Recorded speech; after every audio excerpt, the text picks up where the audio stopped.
Bonjour et bienvenue. Aujourd'hui, je vais vous expliquer comment est-ce qu'on travaille en spirale. Dans de nombreux patrons, on ne va pas vous demander de fermer le rang avec une maille coulée pour ensuite passer au rang supérieur, mais on va vous dire de continuer simplement avec des mailles serrées en arrivant à la fin du rang. Donc, pour travailler en spirale, vous allez avoir besoin d'un marqueur. Moi, j'ai des marqueurs comme ceci. Si vous n'en avez pas, vous pouvez utiliser des trombones ou vous pouvez utiliser un fil. Ici, j'ai fait un cercle magique et j'ai fait mon rang 1 qui est constitué de 6 mailles serrées. Je vais donc continuer mon ouvrage en travaillant en spirale de façon à faire des augmentations dans chaque maille.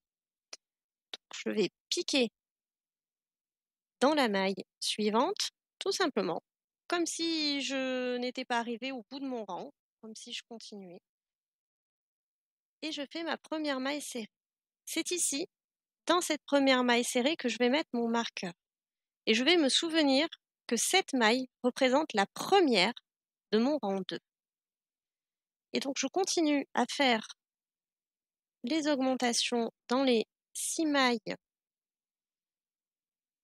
de mon ouvrage, les 6 mailles qui entourent mon cercle magique.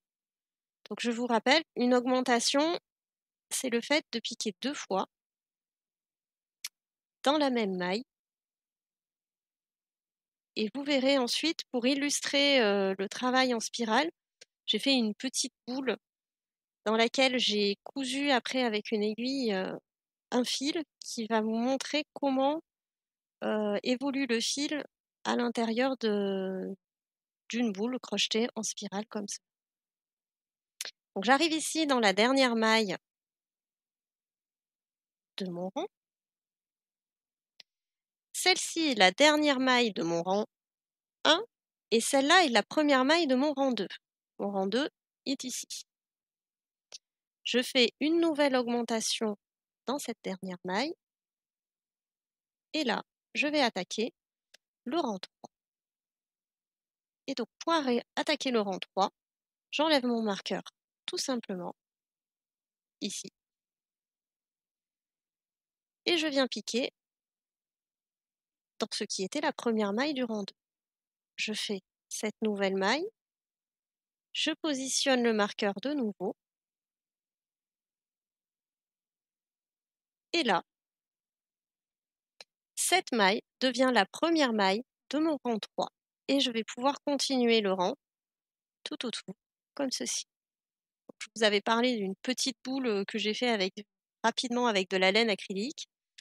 Je l'ai entièrement crochetée en prenant que le brin arrière, ce qui m'a permis de garder le brin avant pour pouvoir, avec mon aiguille ensuite, entortiller, coudre, broder, je ne sais pas comment on pourrait dire, le fil plus clair. Et là, vous voyez, voilà. Donc, je suis partie ici, j'ai commencé à crocheter là.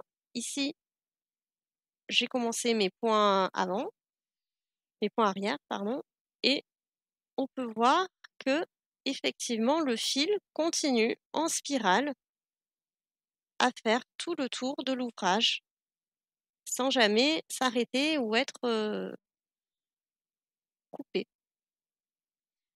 C'est très important d'utiliser les marqueurs, de bien penser à les mettre parce que après vous pouvez rapidement vous perdre et si vous avez un ouvrage qui est plus long que celui-là où il y a beaucoup de rangs qui sont avec le même nombre de mailles, ça va être assez compliqué après pour vous y retrouver si le marqueur n'a pas été positionné correctement.